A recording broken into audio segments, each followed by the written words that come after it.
And welcome to Idaho Today. I'm Mellisa Paul. For many Idahoans, January is a time for change, setting resolutions to improve health, fitness, and even cutting back on alcohol. We talked with Dr. Christopher Riesing and Dr. Danielle Pryor at Saint Alphonsus to understand a really important topic, that's weight loss. They tell us all about the connection between bariatric surgery and GLP-1 medications, and who might be a good candidate for surgical procedures. But most importantly, why weight loss is best seen as a spectrum rather than a one-size-fits-all solution.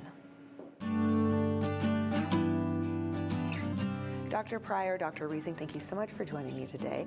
Let's talk about bariatric surgery. First of all, what is it and who benefits from it? So bariatric surgery ultimately is weight loss surgery. And there are multiple different types of weight loss surgery. The two most common are the sleeve gastrectomy and the Roux-en-Y gastric bypass. And we perform these surgeries to help people lose weight and to also improve their medical conditions and quality of life. Yeah, we see a big transformation in patients, and that's why Dan and I love taking care of bariatric patients. We get to have that transition and be part of it. Probably the biggest innovation in the last 10 or 20 years is the huge focus on quality and safety.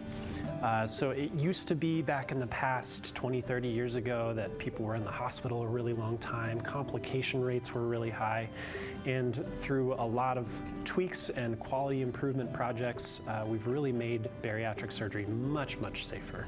Yeah, a big part of that's been minimally invasive surgery and robotics.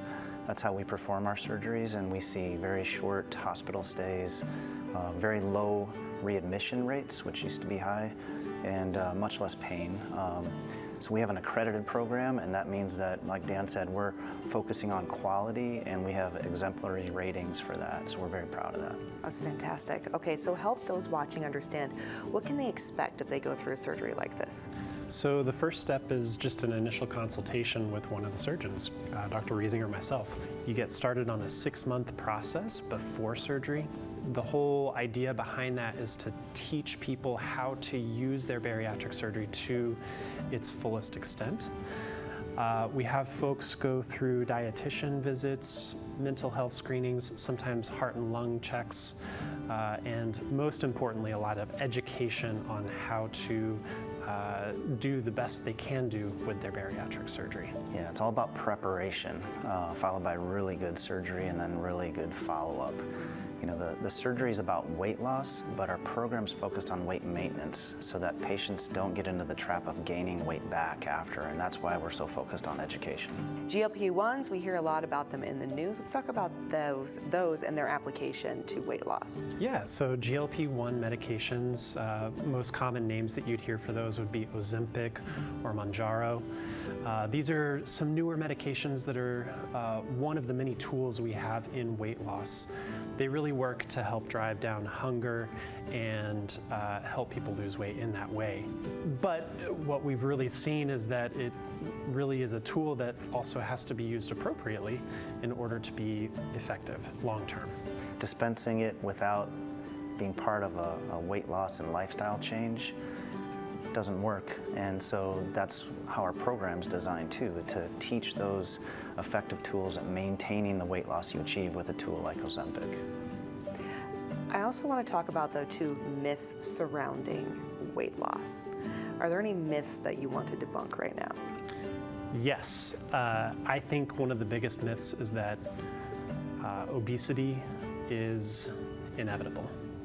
It really isn't. That we have so many tools and ways that we can treat obesity very, very effectively and produce long-term results, and I think that is very important to know. Yeah, another is, and this comes from what we see when patients come into the office that have had obesity obviously for years and decades, is that it's all their fault. I think society's programmed that into them. They feel judged. And one of the things that we do is to try to make it a safe place and take that myth away. This is very much genetically driven and environmentally impacted.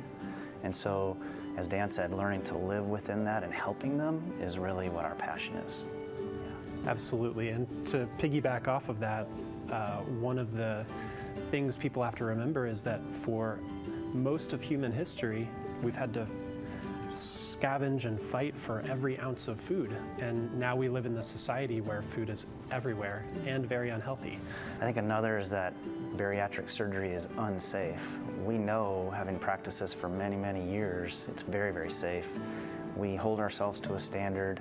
We have a national accreditation that holds us to standards, and we get our outcome performance reviewed every quarter. And so we're looking at these things, and we can tell you that it's extremely safe and helpful, the impact it's having on long-term health, reducing cardiovascular risk factors, the diabetes, high blood pressure, high lipid disorders that lead to heart disease, and even cancer reduction, just profound decrease in these medical illnesses. Yeah, so weight loss has an overall health benefit in itself. Where can our viewers go to learn more?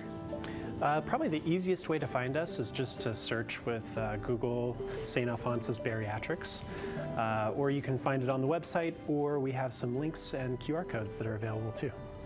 Wonderful. Thank you both so much.